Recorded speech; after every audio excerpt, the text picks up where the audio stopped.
He's 10 years my elder, you know, but when I was a real young kid, I went to him for advice at the Paramount Theater when he was there with Tommy Dorsey, and he gave me some great advice that I've stuck to and insisted on, and it's really helped me survive, because he said, just stay with great songs. At 96, Tony Bennett's once golden voice had grown quiet. Alzheimer's had dimmed his memories, but on one rare lucid day, as family gathered close, he spoke words no one expected. Weak but clear, he whispered something that made the entire room freeze. It wasn't about his legacy, his music, or even his family. It was about him, the man he once called his brother, his hero, his mentor, Frank Sinatra. And what Tony said wasn't just emotional. It was haunting. It was raw. It was a truth he'd carried for decades. In that final moment, Tony didn't reach for applause. He reached for something deeper. And when his final words echoed through the quiet hospital room, they left everyone in tears. Because what he revealed about Frank was something no one had ever heard before. And what happens next will stay with you forever. Before the Grammys, before the standing ovations, before the world came to know the name Tony Bennett, there was just a skinny Italian-American kid from Astoria, Queens, named Anthony Dominic Benedetto. Born in 1926, Tony's early life was nothing glamorous. His father died when he was just 10 years old, and the weight of poverty settled on the family like a second skin. His mother worked long hours as a seamstress, and Tony found himself turning to music not as a dream, but as an escape. He listened to jazz records, practiced singing along to legends like Louis Armstrong and Bing Crosby, but one voice stood above the rest. A voice that felt like silk and smoke all at once. That voice belonged to Frank Sinatra. Tony would later say that the first time he heard Sinatra on the radio, it was like hearing the truth. The phrasing, the breath control, the emotion behind every word. Tony didn't just admire it. He studied it, imitated it, let it shape his own budding sound. After returning from service in World War II, Tony knew exactly what he wanted: to sing for a living. But the road wasn't smooth. He sang under different stage names, played dive bars, waited tables, and even painted houses to make ends meet. The breaks were few and far between, but he never gave up. Then one night in the early 1950s, everything changed.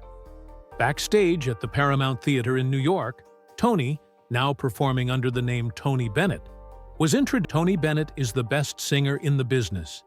He excites me when I watch him. He moves me.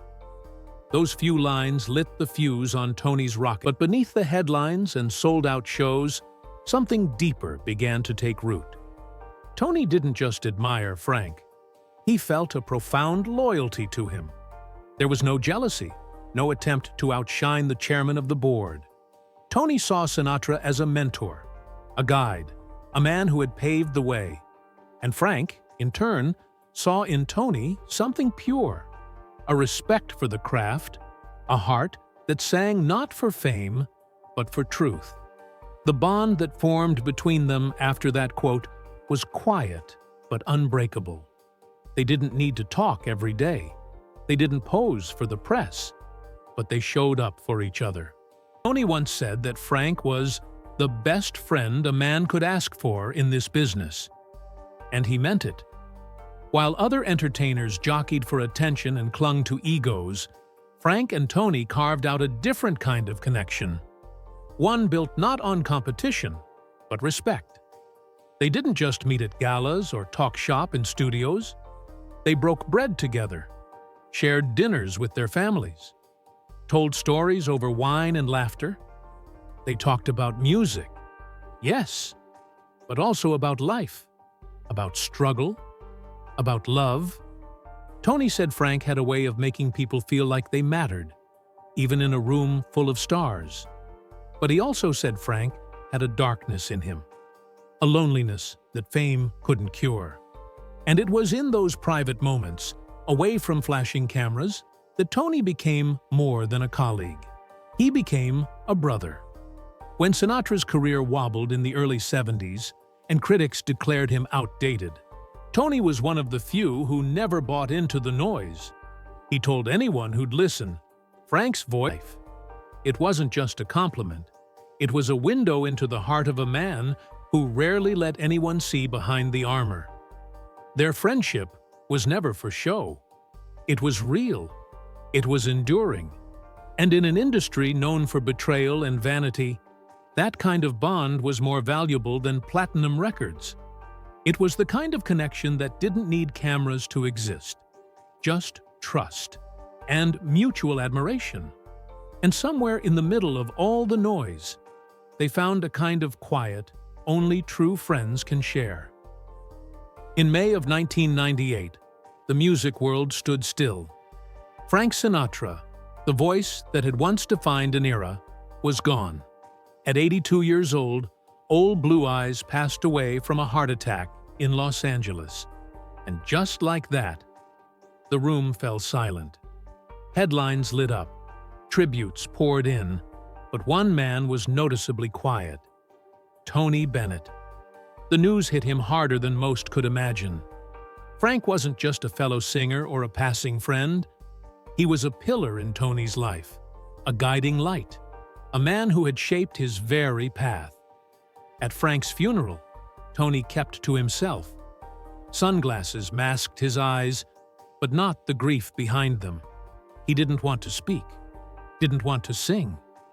It didn't feel right, he would later admit. Frank was the song. In the weeks that followed, Tony struggled. He told those close to him that the world suddenly felt quieter, that without Frank's voice in the air, something sacred had been lost. He didn't rush to the studio. He didn't try to capitalize on the moment. Instead, he mourned, in his own quiet way. But grief has a strange way of reshaping us. Instead of pulling away from music, Tony began to honor Frank in the only way he knew how, by singing. But it wasn't the same. There was a new depth in his delivery, a heaviness, a reverence. Songs like "In the Wee Small Hours of the Morning" took on new weight. Audiences noticed it.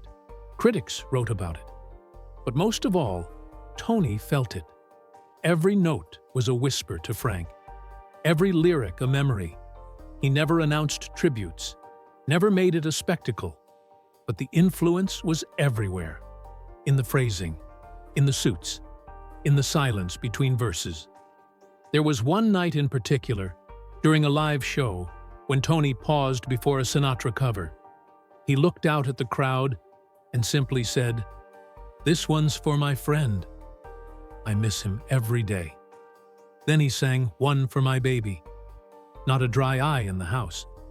Because when Tony sang for Frank, it wasn't performance. It was prayer. And though the world had lost Sinatra, Tony carried his voice with him. In every show, in every song, he became a living echo of the man who once gave him everything. And even as the spotlight shifted and the decades rolled on, that echo never faded. As time marched on, the music industry transformed. Rock took over, then pop, then hip-hop. Yet somehow, through all the noise and reinvention, Tony Bennett remained. He wasn't chasing trends or altering his sound to fit a younger crowd. He didn't have to, because he carried something that couldn't be replicated, a sense of class, of dignity, of loyalty, and woven into every note he sang, even decades after Frank's passing, was the spirit of Sinatra himself. Tony didn't just preserve the great American songbook, he protected it. And he always, always honored the man who helped him rise. Even when surrounded by new generation artists, Lady Gaga, Amy Winehouse, Michael Bublé, Tony made sure they understood who paved the way. "Frank kicked the door open for all of us," he'd say.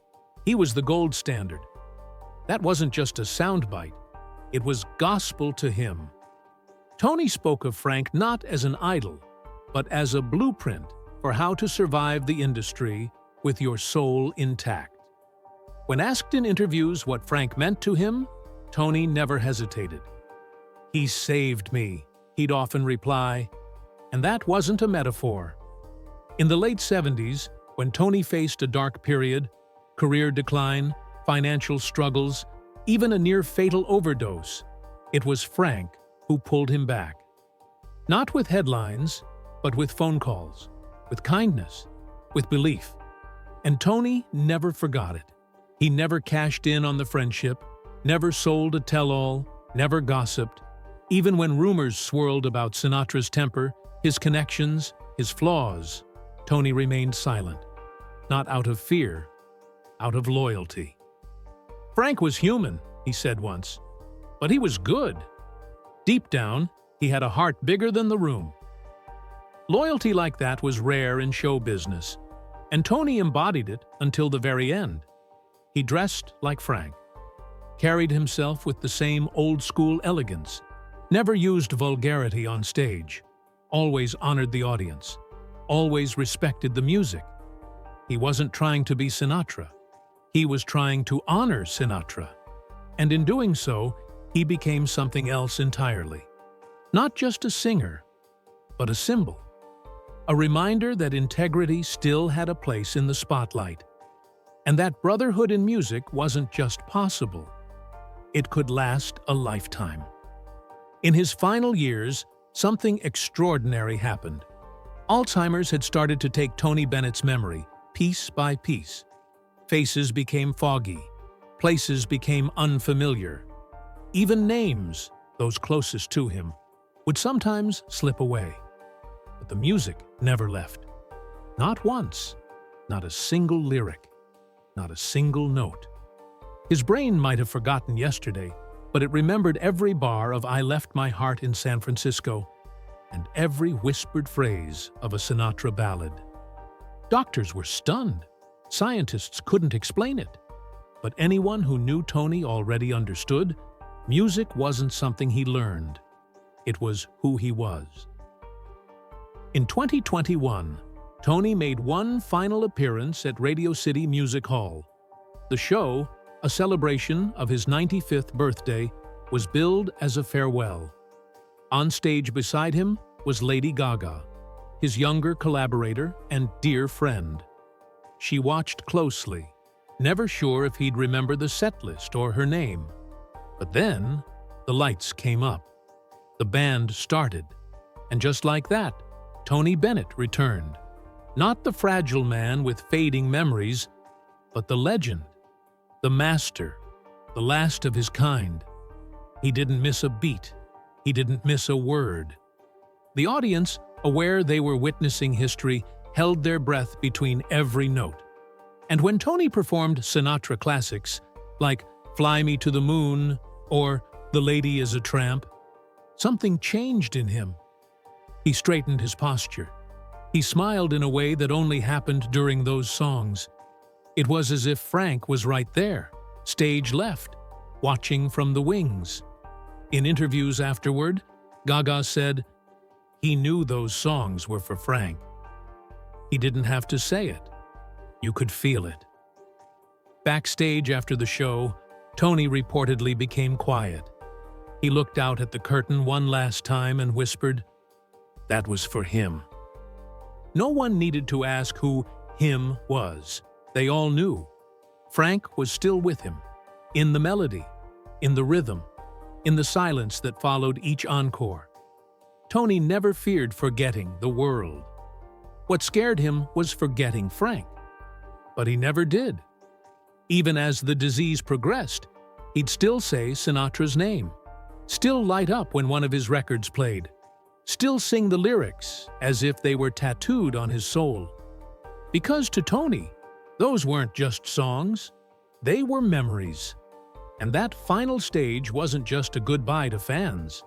It was a final bow to the man who helped him find his voice in the first place. The final days of Tony Bennett's life were quiet, peaceful. He was surrounded by the people who loved him most: his wife Susan, his children, his closest friends. The city outside kept moving, unaware that one of its greatest voices was fading.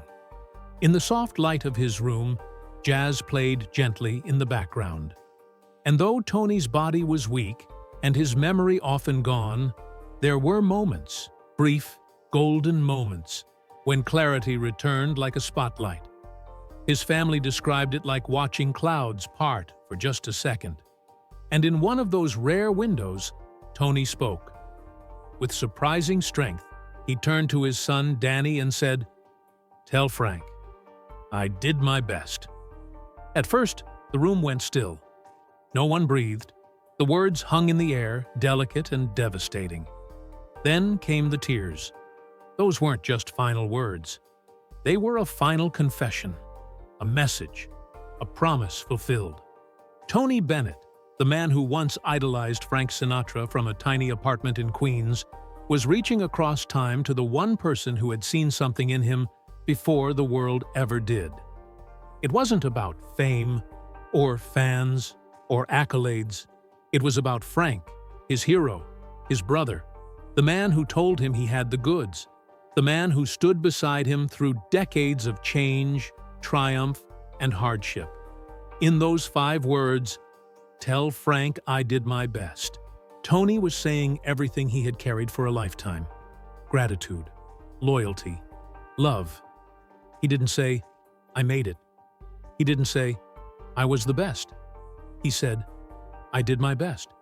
Because for Tony, it was never about ego. It was about honoring the gift, honoring the friendship, honoring the music, and above all, honoring the man who had once lit the path. His family later revealed that in the days leading up to his passing, Tony would sometimes call out for Frank. He'd whisper his name. He'd smile when old Sinatra songs played. Even as memories faded into shadow, Frank's voice always seemed to guide him back to the light. And when those final words left Tony's lips, it felt as if the curtain had closed on something bigger than just a career. It was the end of a lifelong duet, a conversation that had spanned generations, a love letter from one legend to another. News of his last words spread quickly. Fans wept. Fellow musicians shared their heartbreak. Tributes poured in from all over the world. But nothing hit harder than that quiet truth. Tony Bennett's last thoughts weren't about himself. They were about Frank. And in a world often defined by self-promotion and vanity, that kind of humility, spoken in the final breath of a 96-year-old man, was more powerful than any encore. It was the purest kind of goodbye, one that didn't need applause, just silence and love. They didn't need staged duets or magazine covers to prove their friendship. They lived it quietly, consistently, over decades. And in the end, it wasn't about gold records or sold-out arenas. It was about moments. A nod backstage, a phone call in the middle of the night, a quiet toast at the end of a long night, and perhaps most powerfully, a final whisper from one to the other. "Tell Frank I did my best." Those words, spoken by Tony on the edge of his final breath, were more than a tribute. They were a mirror, a reflection of everything Frank had poured into him: belief, courage, style, soul. And in saying them, Tony didn't just close his story. He completed Frank's. Because Sinatra's legacy didn't end in 1998, it lived on in every note Tony sang after him, in every young artist Tony mentored, in every tuxedoed bow and perfectly phrased lyric. Theirs was not just a reminder that music can be more than just sound. It never ends.